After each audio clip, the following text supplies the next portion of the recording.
everybody can start to take your seats, I'll give you a minute to get settled, get started here. Oh, Dave Lefty is missing his opportunity.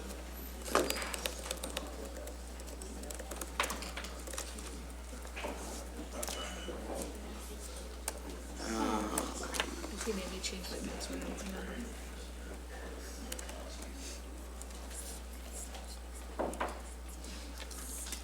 All right, I think we've got everybody here. We'll call to order the Capital Improvement Plan work session. And I have been told that the very capable Jeff Dode will be leading us today. Morning, Jeff. Good morning, Chair. Good morning, Commissioners and Burl said staff. you didn't smile on that. And I'd like to say, Jeff I was gonna only call you smile, the- only when you're fishing. That's. I was going to call you the clerk again, but I Yeah. decided not to. It's good to keep my ego in check around Right. here. So, good morning. Welcome to the CIP review process here. You'll notice none of these projects should be new to you. They were all distributed back in February. What date was that meeting we did? February, I think, 13th, when we had commissioner input on the budget priorities. You'll note that the Finance Committee is scheduled to act on these on April 1st, and if they approve it, it'll go to the budget at the end of August to the full board. There were originally 52 projects requested, totaling $23 million. 27 projects are recommended for funding, totaling $10.9 million, supported by $10.1 million from the general fund, or 0.285 mils. Our policy requires a 0.2 minimum, so we easily meet that requirement. The CIP review team reviewed and ranked all the projects, and that's how we came up with the list. Again, rankings are just a portion of how we do this. It's not the entire process. So I'm going to begin by fiscal. It has one project, so you know I'm up here, and it's really debt service on the Fuller complex, and we always have to pay for that, so that's always included in the CIP, and that was decided long ago to be funded out of the CIP plan. So with that, I'm going to turn it over to the departments. I understand the sheriff has a hard stop, so we're going to move her to the front. So they're going to review their top few projects, and then at the end, you can ask questions throughout as well. So, Thank you. I'd encourage commissioners, if you have any questions, raise your hand or flag me down as we're going through. Welcome, Sheriff.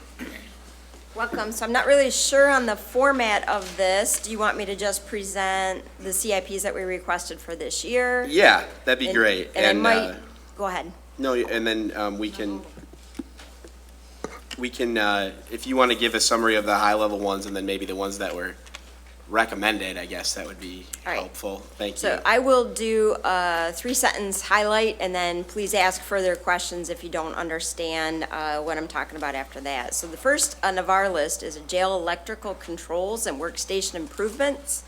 For those of you who joined for the tour, I think you saw the workstations that were within the housing control, but this is a phased project. This is the last phase of that project, and is the actual control system that controls the doors that open from the control station. It's also the structure around it in the workstation for the actual officers.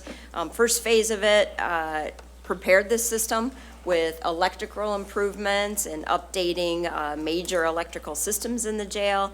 We've also started some of the component purchases. We'll be working on that phase over the course of this year, and this would commence next year. Second item is unmanned aircraft fleet replacement. So we do have a fully functional, it's from a company called DGR. It's a fleet infrastructure. It encompasses many large drones that are used to really photograph scenes, try to manage large pieces of property for information gathering, such as a crime scene or an accident that might have happened. Also assists us when we're searching for somebody. It's able to look for heat keys. It also has a number of smaller drones that are used after we've gained a search warrant to enter to a building if somebody's inside and armed, so that we don't have to send officers in. I don't know if you're tracking nationally, but there is a federal initiative to ground any drones that are produced by Chinese manufacturers. Our whole entire fleet along with 95% of American law enforcement, are produced by Chinese manufacturers. So this would include our entire system that would have to be traded in. And this would be a purchase of an American-made from a company called Skydio, most likely. So that's what that's about. Public safety camera trailers. So these trailers would be used in a temporary location where there's a need for surveillance. This might be if we're in a planned event in the city of Grand Rapids, and I'll throw out, could be a festival, or it could be the trial that's coming up. We might not always need cameras in the same places, but in that event, we need a camera to be able to put our resources in places that make sense. So that's what those trailers would be. They've often been used, in the event we need security for Fifth Third River Run or a festival downtown. So this would really help us minimize the number of human being resources we have to put on points to act as spotters in the event that we're responsible for security. Jail medical equipment, CPR. Sheriff, can I interrupt you Yeah, for a quick second? please. On the public safety camera trailers, I see that we've recommended funding that out of GF, but not at the full amount requested. I just wanted to get a little bit of information, either from you or from somebody else on staff, as to why we're looking at that, to fund it, but just under the recommended amount. I don't know if Jeff wants to answer that. I think essentially, that's how much money they had allotted. And so, Okay. and incrementally, it's either 4 trailers or 3 trailers. So incrementally, that's the next line item down. Okay. Certainly, you'll see it again in our requests coming up in years. We may look for grant opportunities, but as you can imagine, those are dwindling quickly. So- Thank you, Sheriff. If we can maybe get that then for a move forward, if we're going to go with that figure this year, when we look at this in finance, if we can have that maybe for one of the future years that we're looking on it with I assume that's the difference, might be another trailer, so maybe just to consider that for the look forward. Yep. Thank you. Jail medical equipment, so this is a CPR chest compression system. It obviously affords the best opportunity for somebody to survive a Class 1 event, which is when their heart stops. There are times that we have pretty extended times in the correctional facility if somebody is to experience this kind of medical emergency, where we can get ambulance up into the correctional facility and then to transport the individual to the hospital. This takes a lot of human being resources to bring a medical crew up, provide the security. So this just gives us the best opportunity to have somebody survive an event like this. This would be typical. We do have a significant medical experience that happens in the correctional facility because we house people who have been in some very difficult situations and maybe haven't sought medical treatment. Jail kitchen, okay, I'm skipping down. We did ask for jail kitchen and salad port floor improvements for this year. That wasn't selected for funding. I think it's okay to defer that. I'm okay with that. Jail fire suppression upgrades we asked for. They do need to be done. It isn't time sensitive to the next year, but will at some point be time sensitive. We'll also look for opportunities to put that in the general fund operations budget. Security barricades. So we added this, and this was not selected for funding, but harken back to January 1st, and we saw the response that happened in New Orleans, where there were areas that were closed to traffic, but not properly secured to keep from motor traffic proceeding into the area. So Bourbon Street. There are a number of festivals that happen countywide that we're asked to help provide security for that you cannot effectively close down to motor traffic. And these barricades are designed to help secure a sidewalk in a way that people can walk around, but that a vehicle couldn't traverse.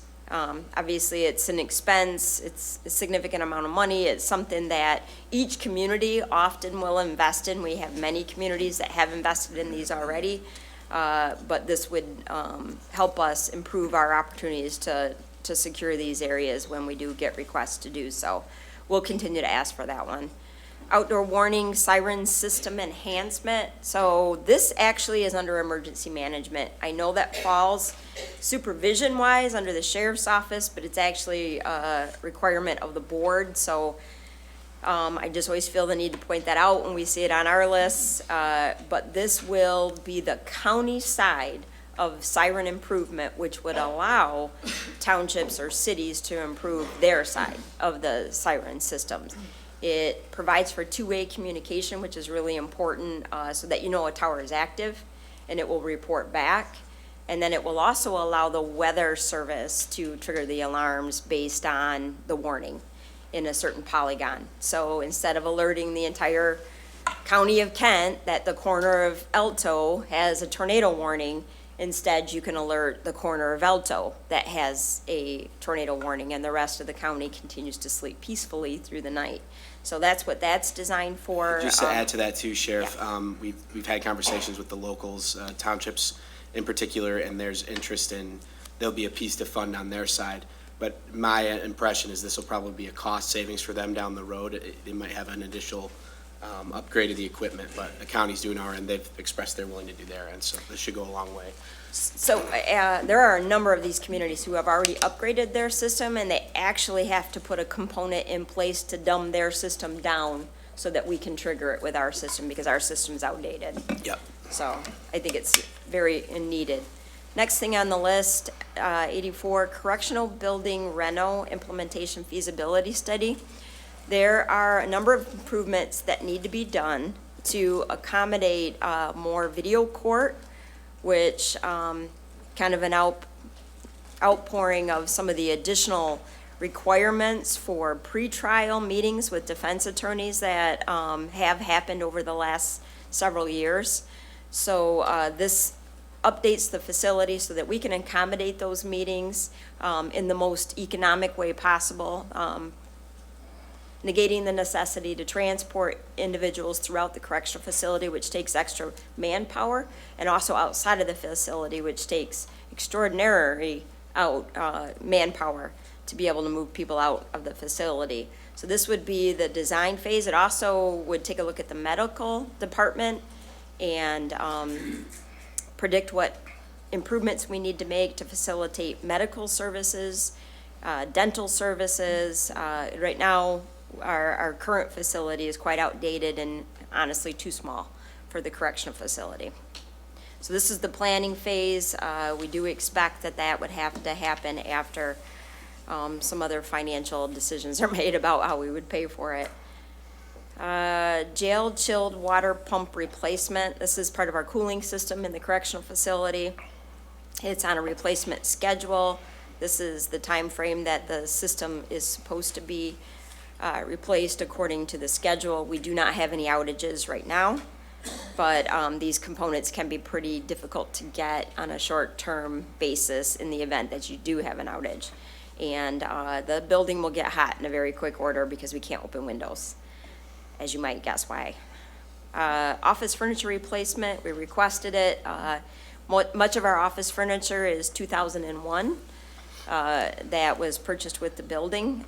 Some was not even that new, so it'll continue to be on our list over the next years.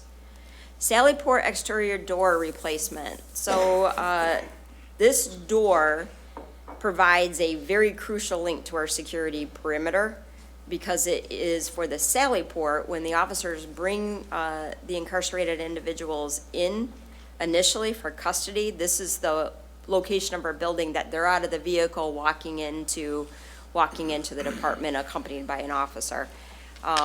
We do have in our past, before we put this particular door in, an individual who escaped the custody of an officer, rolled under the big garage door that was coming down because it took so long to bring that door down, just the style of door. And they rolled out from under it, and we spent a lot of time getting them back, let's just say. But these doors are designed to close quicker, but it does take a little bit more maintenance because of the mechanical way that they close. So it is time to replace that door, and that's on our list. a utility work machine with attachment for snow removal. We have a big campus, and it's 24/7. And we have to get the walkways clear and de-iced before our staff switch shifts, starting at 5 in the morning. And then the large bulk of them will shift at 7 in the morning. So by the time somebody gets there and can get to clearing the sidewalks, we often aren't able to get them cleared on time for people to get in on work. We had 3 different individuals who slipped and fell in the parking lot, were injured significantly over this past year because of this issue. So that's the request for that. Carpet replacement. Our facility is so large that if we don't continuously replace carpet in the correctional facility, it will become quite, it'll take a much larger investment if we don't stay on it. So that's a normal one that we would put in our request. We'll continue to put it in there. We'll look for a way to get it in operations this year if we can, because it was denied on the CIP. And boiler replacement, those are actually names of boilers in our system, 2, 3, and 4. And it's, again, a maintenance schedule that would require us to replace these boilers.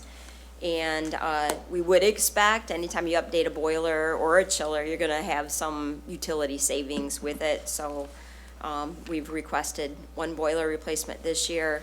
Looks like that's been awarded, and we'll continue with future requests to replace the other boilers. And I don't see anything else for this year. Okay, great. Thank you, Sheriff. Questions for the Sheriff? Commissioner, Vice Chair Burrow. Chair, can I just add a couple Yeah. notes real quick Yeah, on some please. of those items? So we didn't fund the unmanned aerial fleet because we would treat that as an emergency purchase this year. We wouldn't wait till October if that legislation passes. We would bring a separate item, so that was not included in this particular plan. Because of that reason, we couldn't wait till October anyway. So that's why that 81 is going to be built out of ops this year because that's an emergency purchase.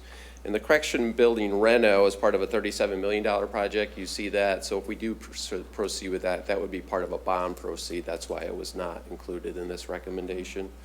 And then lastly, on the utility work machine, facility said they would share a piece of equipment, so they're going to try that for a year and see if that works. So just some additional clarifications. As long as we get it first, no problem. Okay, thank you for that. I am a question for both, actually a lot of different folks in the room, but on the correctional building reno, it seems like we're going to be ill-prepared to embark on potentially a $37 to $40 million project in fiscal '27 if we're not doing anything in fiscal '26. So I just wanted to see if there was, do we have, what is kind of our strategy to address what we can do to prepare for that? Because I see it on here for '27 at the $438 million. Yeah, like I said, 37 million, we don't have the capacity, obviously, in our capital plan. We stretched this year to get it to the 10 million that we have in there. So if the board decided they wanted to proceed with that, we'd probably work on a bonding recommendation and then include that preliminary engineering in the bond to build that project. Okay. Thank you. Others? Commissioner Burrow again, then Commissioner Moore. Thank you, Chair Green. Sheriff, like our KNET team that is kind of with several different departments, the drones, it seems like you see every month on MLive that another department's getting drones. It just seems like that could be an area that we could have like a KNET team in that version for that. So. But I'm not sure if there's been discussions with that. I know I've had discussions with other folks in your organization where drones may go in the future, and they might even be off-site and throughout the county. I just wonder if there's been any talk throughout the local agencies on teaming together with something like that to save money. We do, actually, quite a bit of that. Always have to remember, 850 square miles, 24/7 operations. It actually is best to have some drones in a patrol vehicle where you could respond to a scene on a missing person or initial search for somebody who maybe has just escaped after a crime. Those drones really need to be deployed right away. And so many of the departments have those drones in their vehicles and they're responding with them. But large-scale events is very much a coordinated effort. We do them in tandem. We work together to make sure that there's enough coverage throughout Kent County. For a long time, Kent County was the only facility who had drones. We had operators, but it really has been warranted for other departments to get additional resources. We are all the same brand for that reason, so we could trade. Like our battery works with their battery. If they're having problems, we can swap parts of our equipment. And obviously, we're gonna miss some of that as we start to go into the next vendor. But we are hoping to plan in tandem for the next purchases too. And just to Jeff's point, we are going forward and purchasing what I would consider a skeleton group of drones that would get us by in the event this legislation happens, because 95% of all law enforcement agencies in the country will at the same time be placing orders. So you can imagine what that would do to supply chain. So we are going to stay operational and make sure that we're moving forward to stay operational, but as we build forward, it certainly will be in coordination. And then just one more item. When it comes to your needs on the inside and that $37 million, a few years down the line, and maybe this is more a thing for Jeff or a board discussion, what would that look like and what would we have to do in order to have that not bonded in cash and pay cash for that facility? So I'm just curious what that would look like and what we'd maybe need to do to see that happen. So I haven't verified the math, but this is a $41 million project, roughly. We don't know that for sure. Right. Yeah. So, I mean, you'd have to save about $41 million in addition to the $40 million we had planned to save for Fuller. So that'd have to be like an $80 million, $85 million savings. And if they need that in 2027, that's not feasible with our budget, yeah. Okay. Is that assuming growth, right? That's assuming when you're projecting the dollar saving, you're projecting so many new employees over those next 3 or 4 years as well throughout the entire. Along with contract wage increases, things like that, yeah, it's just normal operating increases, yeah. Okay. But it's just impossible to save 40 million in 1 year. So we could move that 40 around, whether it's for our admin building or for the sheriff. I mean, that could be moved around to. If you moved it, you'd have to bond more for the other project. Correct. At this point, yes, correct. All right, thank you. Okay, Commissioner DeBoer. Thank you, Chair. I don't think it's any surprise that I'm a very strong supporter of funding law enforcement and our sheriff's department. I think, I would think that the security barricades would be something that we should prioritize, would have a real impact on our community. And I would also say, I think there are other projects that we could delay in other departments that would still help our community grow, but also prioritize our safety and our citizens' security. Thank you, Commissioner. I'd also like to see if we can find a way to make the 280 work on that. Commissioner Oliver King. Thank you, Chair. I know this is probably a minute question, but I'm just curious. I see you have $75,000 for carpet. Were there other more sustainable options you looked at instead of carpet, like laminate, or I know hardwood may be too expensive, but I was just thinking, like you said, we're going to always have to replace carpet. So I was just wondering if you looked at any other options. Well, so this is replacement for facilities that were built in 12 and 13. And yes, there were quite a few options that were fully vetted at that time. Part of the issue is acoustics in the correctional facility, and so there has to be kind of a blend of hard surfaces, soft surfaces to accommodate. It just gets so loud, and we have a lot of terrazzo flooring throughout the correctional facility. It gets so loud that you can't really sit in a restful way in the space. But we do continue to look at materials when we put them in, but carpet continues to win out over the rest for cost and also the acoustic value. Yeah. Commissioner Bujak. Thank you, Chair. Sheriff, my number one priority as a commissioner is the sheriff's department. And if I could write you a check for $6.59 million and get all this stuff for you, I would. I'm certainly in support of all the line items that we have identified for this upcoming budget. And I did want to make a comment about the $37 million that's earmarked for 2027. And earlier at our Board of Commissioner meeting, I made a comment about protecting the tax exempt status of municipal bonds, and that would be one of the types of investments that we potentially, if we can't get the cash to do that, we would look at doing that through municipal bonds. So very concerned about how that all plays out, and I see setting it aside till 2027 to make sense. I'm hoping we can get there for you and get you the money you need. I appreciate it, and so I would rather have a well-thought-out strategy than it done in '27. So if it has to go out a year, it just needs to really be on our radar that this isn't something you can perpetually move forward, because it does cost you resources to operate the way we're operating. We have mandates that we have to meet, but then additionally, the medical service space is wholly insufficient. So that costs us time and resource to send people out because we don't have the ability to provide it in. So there's a cost either way, I guess is the point I'm trying to make that. But it would be hard for me to say it has to happen by '27.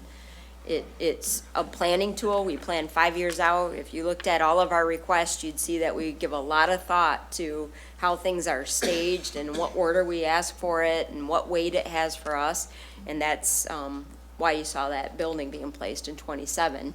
So it seemed like the most reasonable time that could start based on starting this year. But if the funding for the study gets moved back a year, we can move that back a year to accommodate the appropriate amount of research time that would need to happen to do that. My impression is that the nickel and dime is getting to be a lot there, probably costing more than we could be costing long-term, having walked through and seen some of that. Commissioner Faber, I'm sorry, Commissioner Morales was first. Thank you, Chair. I just have a clarity question around the carpet replacement along with the correctional facility reno. Is the carpet going in the facility? Yes. Okay. Would it make more sense to wait until during the reno or after the reno to do that? Well, we have issues with simultaneous renovations. We have to stay 100% operational. We need so many beds that are open all the time and completely functional. So we do have to be very careful about what we plan to do all at the same time. The portion of the correctional facility that would likely receive carpet in this upcoming year is not going to be the portion that would be affected. Okay, or so we're not going improved. to put it down No. and tear it back up? Right. Okay, that's what I Yep. was worried about. Thank you. Commissioner Faber. New Commissioner, question, Jeff, is probably for you. Could you just give me a quick explanation of what is covered by OPS, what's covered by CIP, and then we also, last year, we put $6 million in a strategic capital CIP. Can you just explain a little bit? Sure, great question. So I promise I won't ask this again. our policy calls for any capital asset over 25,000 is a capital asset that has to be capitalized by our accounting GASB standards. So typically 25,000 and up comes to this process. For instance, though, some things like like I talked about, the jail suppression upgrade, that's 50,000 here, but it's kind of an emergency. If that fails, we're in trouble. So we asked Randy during the process, can he fund that out of current year operations to get that done immediately. So we do kind of give and take a little bit on when these things come in and say, is it a true emergency? If it is, we try to find funding immediately and not wait until the new fiscal year starts. So it's kind of an iterative process, but 25,000 is the minimum. And then the difference between Strategic capital is kind of our savings account to save for future capital projects. So that was established, I believe, it was before my time, but 2017, 2018, where if we had additional reserves at the year end from surpluses, they started moving that into a strategic capital CIP. It's actually a CIP. And we've used that for our savings account. And the latest example of that, we built the North Campus, the Parks office, and the Fleet facility all out of that strategic fund with cash. So we didn't have to incur bondness for those projects. So. will we see that in this year's budget? We will, yeah. I think we have an allocation. No, I'm gonna have to look. I don't want to give you a number. But we have been trying to throw as much as we can in there because we anticipated needing 40 million in cash for the Fuller complex. So that was kind of our goal, to try to save up for that. And I'd have to check to see what the balance is today, but yeah. Okay, others on Sheriff? Okay, I don't see anything else from you guys, you good? Okay, Good, thank you for your time. thank you, Sheriff. So facilities is gonna go next? Great. If that's okay? Yep. And just in the essence of time, we'll have them go over the top 2 or 3 approved projects, and then you guys can ask questions from there. Perfect. So, Thanks, Jeff. Yeah, Welcome, so- Tim. Hi, good to see you all again. As Jeff mentioned, we have 10 projects recommended overall, but keep my remarks pretty short to be respectful of your time. Number 1 is our courthouse roof preservation. That's approximately 1.1 million, and the city, as a tenant of ours, would fund approximately 286,000 of that renovation. So the courthouse is now 24 years old. It's not a new building anymore. Roofs are intended to last about 20 years, so we're a little bit overdue. As part of an overall roof asset management plan, we had a vendor look at roofs on all 15 of our buildings, and the courthouse came back as the most critical that needed immediate attention. So that is why it is our number 1 project and why it's recommended to be funded. If we catch it in calendar year 2026, we can make some pretty minor repairs to it and then do a fluid applied membrane on top of the existing roof that is there.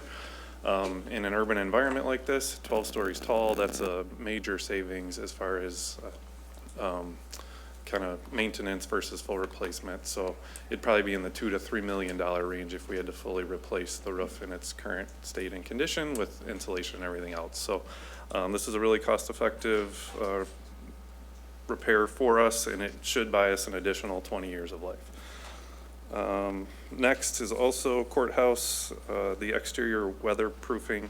Again, with the building being 24 years old, the caulking in the ceiling on the exterior of the building has reached beyond the end of its life and really needs some repair. Want to continue to make sure that the building is waterproof and can handle the weather. Additionally, it protects the brick from discoloration and degradation over time. And this is a 2-year request, so this is only funding half of the building. But again, it's due and needed. And next on my list is our health department mechanical upgrades. This is the 3rd year of 3 years of funding, so our mechanical equipment in the health department is original to the building, back to 1978, so a little bit older than me. And we're able to do renovations to the mechanical systems right now for most of the building based on the clinic renovations that are happening. So we want to take advantage of a lot of the staff, and our customers are out of the building now, so we're doing some of that work, and then this recommended funding lets us do the remainder to get that done, and we'll do it in a second phase to minimize disruption to both customers and staff. And then I was going to add project number 8, the city county work plan, just because there's a lot of money there. Figured you might have questions. Every year we work and meet with the city to understand their long-range planning for 300 Monroe here. We have an agreement where we pay 37% of shared costs on shared benefit. So in our building, we're currently going through an ADA access upgrade where getting access from the government center ramp into our shared building at the Monroe and tunnel levels, and also a ADA elevator to assist there. Further, our electrical feed to this building is also in the 40-year-old range, so there's some significant switchgear and replacements that need to happen as part of that project. And lastly, the city is working on finalizing a design for some major renovations to Calder Plaza, and those costs are anticipated to happen in 2026, so we're getting ahead of some of that funding. In particular, we're responsible for the deck replacement on top of Calder Plaza. There would be some additional park improvements that the city and DGRI would fund separately. But that is a quick high-level overview, and if you have questions on any of the other projects, I'd be glad to entertain and try and answer those. I did have a quick process question on the city-county stuff. I have no interest in revisiting any agreement we have on that front, because I can't imagine what went into agreeing on 37%, but I am interested in how the stuff, what's the process of making those recommendations? What's our seat at the table in that sort of thing? Yeah, so I meet with the facilities management director from the city annually, typically in January, to go over their forecasted expenses. And, you know, I guess generally it's really similar to this. If I agree that that's an absolutely necessary expense, yes, that's common sense, let's just get it done. That kind of moves forward. But if there's some that might be delayed, or we have a lot coming at the same time, similar to this process, I kind of try to level out our expenses so that there's not too much happening at once. But honestly, the Calder Plaza project on top of the other two, that's what really made for a pretty big ask this year. The Calder Plaza project overall is anticipated to be about 11 million. Our share of that, the deck replacement portion, I think is in the 5 to 6 million range. So, and then we pay 37% of that 5 to 6 million. So that's why there's a little bit bigger ask this year on the city-county work plan. Okay, thank you. Commissioner Oliver King. Hi. Hi. So I know this is another minute question, but in your budget, you also were doing carpet replacement. Were there any other, I know it's 150,000 compared to anything else, but did you look at any other options in terms of flooring? Yeah, I would say that I appreciated the sheriff's response, so I guess I'll say ditto for most of that. The carpet is actually really resilient. Even in this room, we've got carpet squares. They're very durable, and if you do have a bad coffee spill or something that can't get resolved, it's really easy maintenance-wise to just pull one square out, put a new one in from extra stock that we keep in store. And it's really durable.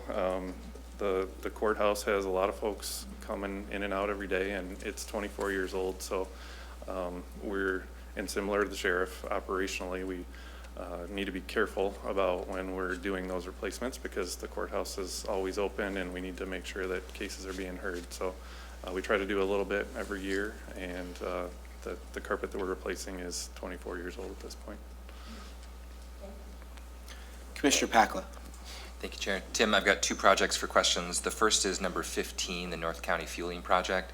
I saw in the notes that we had an original fueling site that was removed due to environmental compliance concerns of upgrading it. Is that right?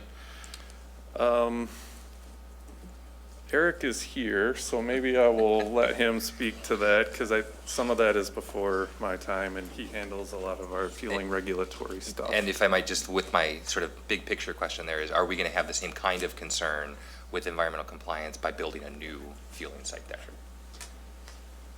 And if you haven't met Eric, this is Eric, our fleet manager. Thanks. Morning. I don't know the exact date that it was pulled out, but going back about 15 years, the state had a set of requirements for all fueling stations, including monitoring. And at that time, the county chose not to upgrade that site to that next level of regulation. The new site would be at, obviously, that minimum level, and also enough underground work happens when you're doing that to be able to upgrade as time goes on. We actually just finished doing the same thing at Fuller Complex, so. Great, yeah, thank you. That's really helpful. Tim, the other question I had is project number 19, which is looking at these accessibility elevator code compliance improvements. I'm just wondering, you know, the project description talks about how we are no longer code compliant there. Are we in any particular dire straits around those facilities? Not necessarily. So we're grandfathered in. All of our buildings at the time they were built were code compliant, but the state code has recently changed. Okay. So if we were to build a new elevator, the current elevators that we have are not code compliant with a new system. So there's not a liability issue or any legal concern from that standpoint. But you know, as a facilities director, it's certainly always one of my priorities to make sure that anything with an ADA component to it and moving people to get to the places that they need to go is always a priority for me. And a quick follow-up, have we heard of any user-related concerns to that, right? I mean, you know, sometimes, not always, but sometimes code compliance is about user accessibility. Right. No, across those buildings, I have not heard a user accessibility complaint that I can recall. Great, thank you so much. Commissioner Faber. Comment, two questions. First, on the Calder Plaza, just a reminder, as we move towards the Fuller campus, we'll still have this facility, which will symbolize the county to many people. And I know we've chatted about how the first floor will interact and be accessible still. I think it's really important as the new residential tower goes in, and as this, if people haven't seen that Calder plan, this is going to be a really active space, and the county still will be a key partner on that space. So, you know, I'm always curious to see how we're thinking about how our first floor here, as the clerk and treasurer vacate, is still open, accessible, and part of that activation. So that's my comment. Question on 15, the fueling station. Are we looking at any other, putting in at least some infrastructure that if there are alternative fueling options in the future, that it would be easier to install something like that? I'm not saying we do it now, but do we have consideration towards alternate fuels? Yeah, I guess the fueling station itself is purely just fuel. There isn't any electrical component or any future wiring run for chargers. However, one of the benefits of our site is there's significant high voltage power that runs right through it. So we have really good access to a lot of power at a relatively low cost to, you know, bring it down the pole and go. So, and there's definitely capacity on the north side of the building where the vehicles are parked for additional electrical chargers should the way that we deploy those vehicles change and how we fuel them. Great, thank you. And then a question on 13, even though it's not recommended. So the annex building at the health department is on septic? Yeah, so it sits quite a ways back from where the existing sanitary sewer runs through the site. So it would be both cost prohibitive and from a gravity sewer feed perspective, I think we'd need a pump station too, which is another thing that we wouldn't necessarily want to maintain. Typically, when we're not renovating the Fuller Clinic, the use that we have of that annex building is, you know, a couple of staff and, you know, maybe 5 to 6 visitors at a time. There's not a lot of use, so a septic system is an okay solution there. And then to your point that it isn't funded, that's because we're going to fund it out of the maintenance reserve fund because it's an imminent and immediate need. So that project is getting done, just not via CIP. Okay, thanks. Okay. Thank you, Commissioner. Others? We're gonna leave Tim on septic. It's all right. I'll bite my tongue on the rest of that. Okay, good. What's next, Jeff? The other Tim. Oh, great. We got The original Tim. IT Tim. IT Tim, thank you. Good morning. Good morning. IT brought 3 projects forward this year. You'll notice they were all recommended because we're terrific. But kind of kidding aside there, just walking through them real quick. The enterprise storage replacement there that you see is our number one priority. That is replacement of our enterprise storage. So we run a number of different tiered storage platforms depending on what we're storing and the availability and kind of resiliency we need. This is our high-performing storage. So if you think of our lines of business, so this is our website, online payment applications supporting public safety, court management systems, jail management systems. This is where that data resides. So this is a life cycle replacement. We do it every 5 to 7 years. We're 6 years old, facing a hefty operational cost if we don't. if you were fortunate enough to see my performance measures last week, we saw a 22% increase in our on-base storage over the last year. So we're seeing some nonlinear storage there just due to increased usage of some of those initiatives and the need to store that. Additional public defender's office and their data certainly has put a dent in that. So that's where we are with that one. You will see that what was originally requested versus recommended, we are taking about $100,000 out of another CIP that we do not need. That was our data center migration one, and to help defray that cost. So that's where we are with that one. Project 45 is another life cycle replacement for security. We run some virtual machines in our data centers that do a number of compliance-related activities related to network analysis, logging, internet usage logging, those types of things, network access. We want to know what's in our environment. So again, life cycle replacement here. The current environment is about, I think it's about 6 years old, maybe approaching 7 years old there. So not much more really to say on that one. 46 is interesting. This is really a combination of CIP requests that were originally brought forward. So IT had put one in to say, hey, if the admin building is going somewhere, and we don't know quite where, what that looks like yet, but we know they store a lot of paper. And so working with them and saying we got to reduce paper, and look at scanning and all of that, we need to start thinking about that. So we put together a CIP that really starts to address that. At the same time, probate court brought forward a CIP to address some scanning needs they have as it relates to unique requirements of microfiche and some of that. And so we really took a holistic look at that with some work that 17th is doing. I'll talk about that in a minute with their Operation Paperless. And there's a lot of overlap between all of this. But the whole idea is let's stop the bleeding, get into these paperless workflows, and then attack the scanning of legacy stuff that's out there. And so we really combine those into one CIP. And so all three of those you'll see in the recommended area.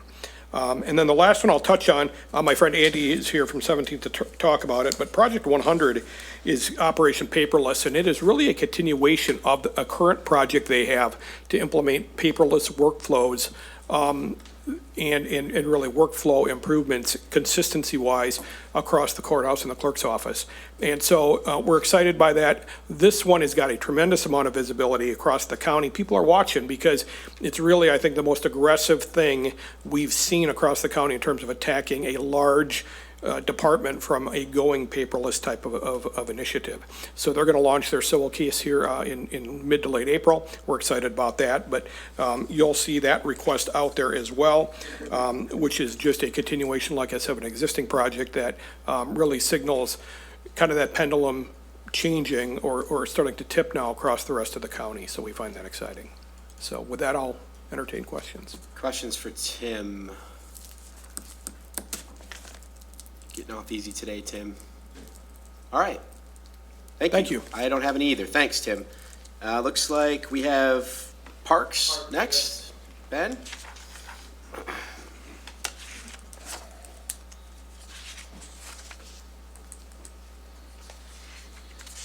Great, thank you. So a couple projects on our list that were recommended for funding this year. The first, Myers Lake Region Maintenance Facility. So this is actually related to a request in the operations budget as well, which is a new park manager.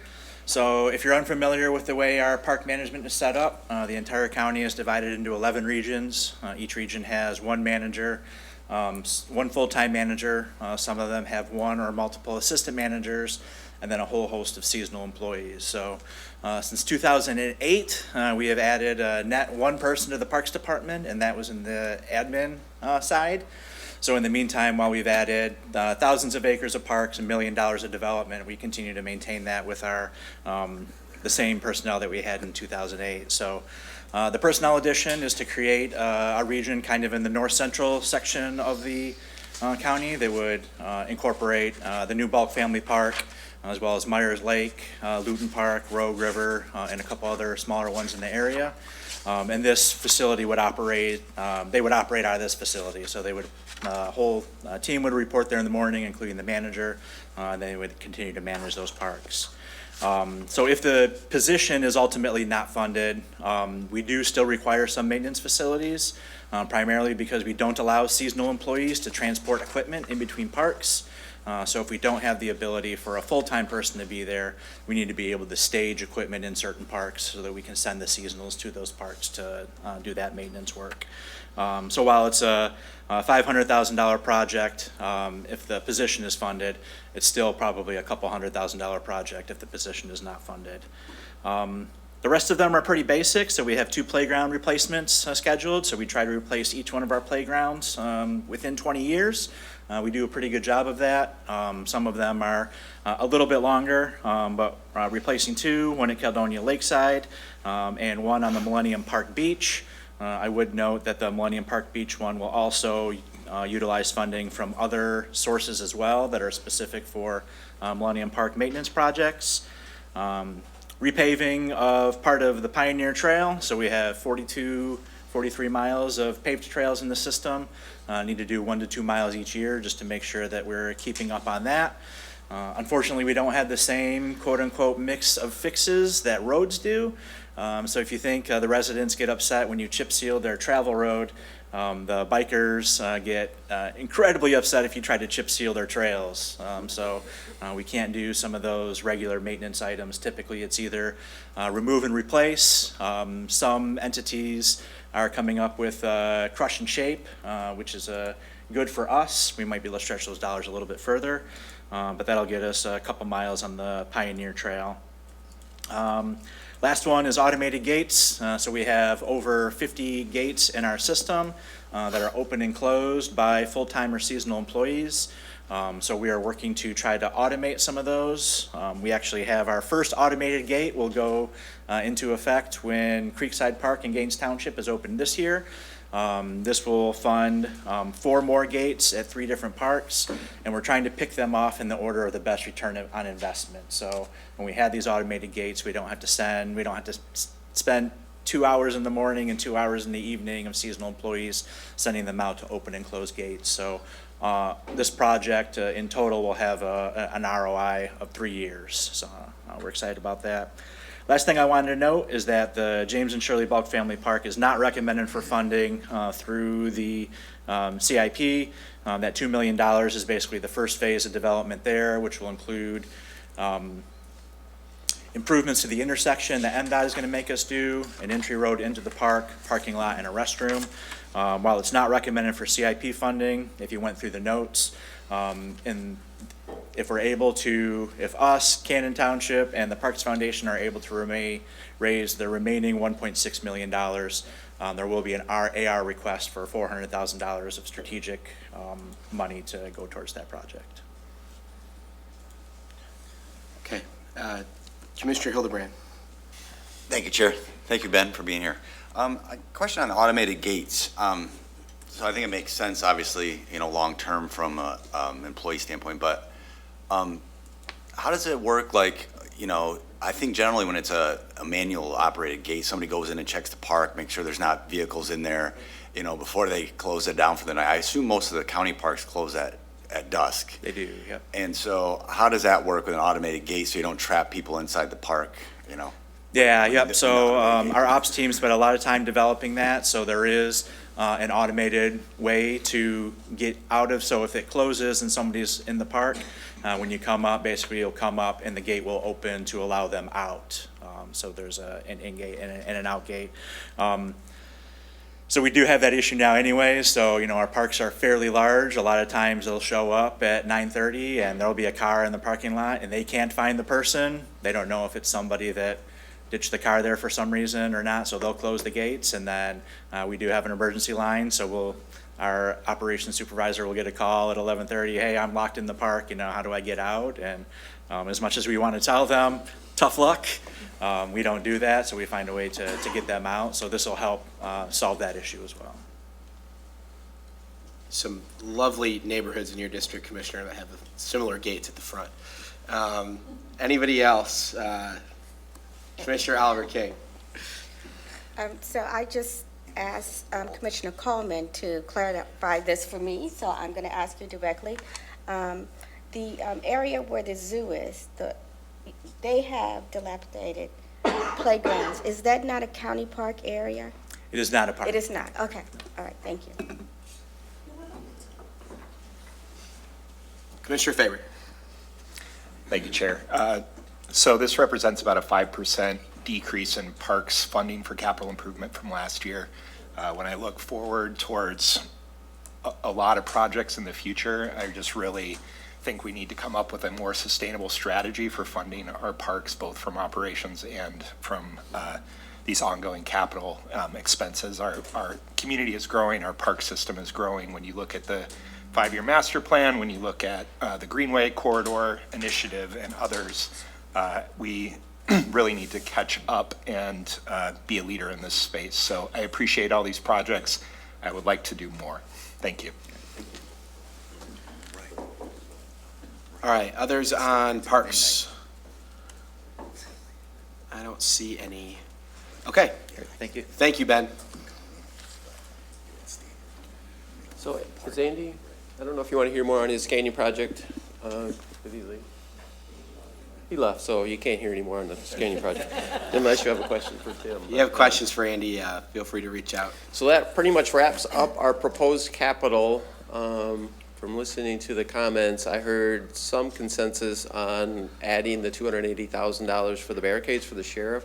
So if you want to do that, the process or the procedure is this is supposed to go to finance on Tuesday for approval to be added into the budget in August. So if you want to add that project, we need to find out which project we want to defund because we don't have additional resources in the total. So do you want to have that discussion now? Because we need to get this out in the packet, I think, tomorrow, probably. Commissioners have thoughts on that? Apparently, we don't want to have it right now. I'll do DeBoer first. Thank you, Chair. I don't really want to suggest postponing a playground replacement, but that would be my initial gut reaction. We had, thank you, Commissioner, and then Commissioner Pakla. Thank you, Chair. You know, we heard from some comments earlier, this notion of how are we making sure to share the costs amongst multiple entities. I wonder if there are any of these, particularly in public safety spaces, where we could look for partnership with other public safety departments or police departments for things that are not going to be used 24/7 by the sheriff's department as a way to sort of supplement that. I'm thinking in particular, you know, the barricades are things that we heard are only in use for certain circumstances. Are there other units around the county that might be able to help pick up some of that cost so that we can have some sort of sharing feature going on? I mean, my recommendation would be, I just wanted to clarify what we're bringing forward for next Tuesday. So my recommendation would be we do some additional research for those very types of things. And potentially also, if they have leftover operating budget this year, this could potentially be paid for out of there. So my recommendation would be to keep the list as is, and we'll do some additional research on a way to get that funded or come up with a sharing plan with other communities for that item. Yeah, and I think in particular, we could also look at other items, you know, not just under the sheriff's budget, but other spaces too, where we might be able to create some of that sharing. Thank you. Commissioner Hennessy. I am good with the last conversation and looking at the various options and what is possible. Thank you, Commissioner. Commissioner Hildebrand. Thank you, Chair Green. Just a process comment, I guess. You know, in the future, I think if we went through an exercise of prioritizing some of these things, you know, as a board, before, you know, days before that comes before the committee for consideration, it'd help give some direction on where we stand as elected officials on our priorities for these capital investments.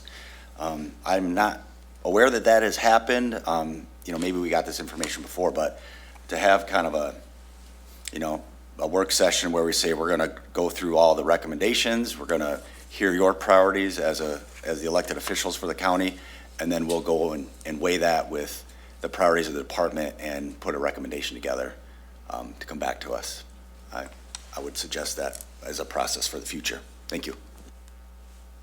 Thank you, Commissioner. I would like to take a look at how we can get that funded for the barricades. Certainly, Commissioner Pakla brings up a good point on sharing the cost of that potentially, but I know that a lot of the locals are looking to sheriff to help provide on those, especially on those special events. And, but there's usually, there's a reimbursement component to that, but not typically on the front end. So, but I would like to see if there's a way for us to maybe look at that and try to get that piece funded. Others? Commissioner Faber? Thank you, Chair. Another new guy question. So we advanced $8 million to the Lodging and Excess Tax Fund. I wasn't the we on that one. Somebody did. Can you explain, is there any advantage to having that be paid back quicker than by 2027? That might allow us to do projects, or is that earmarked when it comes back to it? Can you just explain where that sits right now? Yeah, so that's considered a transfer in from the Lodging Excise Tax Fund, and we built that budget to keep enough in fund balance to make sure our debt is paid. That's our primary goal of that particular fund. But we've also layered in the new 3% tax with the payments to cover Grand Rapids' $127.5 million bond issue. So there's now the 3% and the 5% component. So we have to track all of that and make sure there's enough cash flow to make all the payments. So there's additional payments to Experience GR because of their higher, it's a lower percentage overall, but in total it's going to increase because it's 17% of 8% versus the 18% of the 5%. And then we have an increased contribution to Art Prize. So there's other cash flow items in there. So we did an analysis on cash flow, and the amount we have in the budget is what we project we can pay. We can certainly advance it if it turns out more favorable, but we want to be conservative primarily to make sure that payments are covered. So if that makes sense. Commissioner Ponstein? I just want to add something with, the barricades. When tragedies happen across the country, across the world, we always look, we got to do something, we got to do something. And at the end of the day, most of the time, if a terrorist or someone of ill mind wants to kill people, they're going to find a way. You can look at the millions that New Orleans spent. If someone wants to do that again, they'll find a way. And I think it's, I like your point that we've got to look into it, find different ways, but it's just a lot of money that's spent on things that might happen. And I think maybe if we work on the other end of how events are held, where they're held, might be a greater savings than taxpayer dollars on an event that may or may not happen. I hope it doesn't. It is tragic, but most of the time things like this is, sometimes it's a medical problem, but, I'll stand by it. If a terrorist wants to do damage, kill people, they're gonna find a way. Whatever we do here, there'll be another way to do it, What if they decide that they're gonna use drones to make an attack on a large thing? Are we going to, what's the plan for that, to prevent that from happening?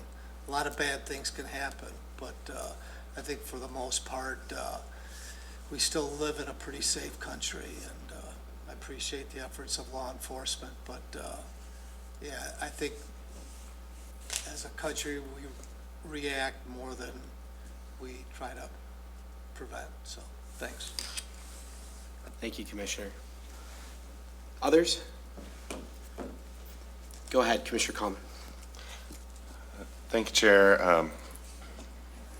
The specific line item, the 280,000, trying to find a way to fund that. I'd be supportive of that.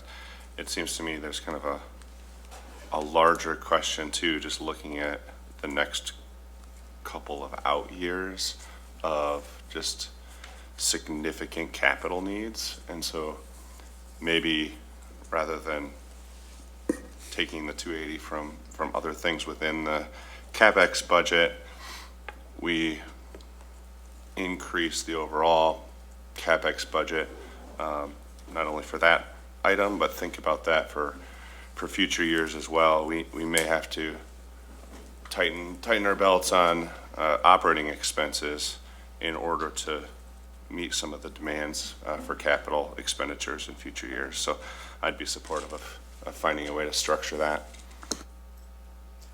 Thanks, Commissioner. Others? I'd like to, just a couple of quick things too. Aside from this, just a process question. We do have a lot of projects that are brought forth under sheriff, particularly when we talk about jail, that I think could easily be considered facilities. They're very similar. I mean, we've got carpet and carpet between the two. What's the rationale on where we assign those requests and how that works? I guess the question is, why does the sheriff request go into sheriff, but we've got requests that might be other departments that fall under facilities management? I think the sheriff has their own facilities management team because it's such a large, complex facility. So they're the ones that really develop that capital plan for that facility. So Tim can correct me if I'm wrong, but I don't believe I don't believe his staff has a lot of input into that area because they have their own staff to do it. So that's why it comes in separately. Okay, thank you. All right. And then the other thing that, just for the education of some of the new folks, Jeff, and I promise, guys, I'm going to move to wrap up, but can you just give a little bit of information on how we determine Commissioner Coleman mentioned increasing the CIP budget potentially, and how we determine the guardrails on that and what we can, like what the cash we have to spend in CIP is? Sure. So policy is a minimum of 0.2 mils each and every year that has to be transferred into the CIP fund. Since I've been here, we've been above that. But it all fits together, right? So to Commissioner Coleman's point, this is a transfer out of the general fund. So you only have so much available after all the operational expenses to transfer out. So there's transfers to the health department. There's transfers to a lot of funds. Capital is one of them. So every year we look at the totals, look at people's targets, build into new positions, everything's more expensive these days, as you know, and then determine what's left for allocation to capital. And if you know, this year was 2.85, which I think is the highest since I've been here. There was a lot of requests, so we tried to maximize the amount we could transfer to capital. But all these pieces come together. New positions are part of that because obviously that's built into the operational budget, so that takes a piece of the pie. So all the pies have to fit together at the end, if that makes sense. So. Yeah. The other point of clarification I wanted for the group was on the process. How do we determine the targets go to departments at what point? So the capital or operating? Well, obviously the two are linked, and so I'm just trying to help educate a little bit on how we get we determine the revenues, we determine the what we're going to try to hit on operations. Like the ops budget is the other piece, but those are due in a couple weeks. So how are we determining the bottom line numbers for CIP outside of the policy at 0.2 mils? So yeah, the CIP, that's why we do the CIPs early. We send those out early January, so we get a total of what we think we can fund out of that. Operational budgets went out, let me see the date, 3/10, they're due 4/11. So, and at the same time, we're doing the revenue estimates on our side. So Marvin this year has put it all together with Keith's help. Keith's the budget director. So we developed targets, and it's basically based upon what they spent last year with known increases. So new personnel, new raises, all that kind of stuff is built into their target. But other than that, their target is held the same as last year. And then they put in what they request, and they reduce their operating budgets down to that target level. And then we have the budget meetings to see what we can add back potentially. So again, it all kind of fits together. So hopefully I answered your question. I had a little more understanding on what you just described. I just wanted to take a teaching moment. Sure. I know it's a lot to kind of wrap our arms around, especially for folks that haven't served on finance or are new to the board and that sort of thing. So, okay, I see people leaving in droves, so I guess that's my cue. Does anybody have anything else here? And then I think we have to recognize public comment. Is there anyone here from the public who wishes to speak? I don't see anyone. Is there any miscellaneous from the board? I don't know why that's on here. No. Okay, great. With that, we are adjourned. Thank you.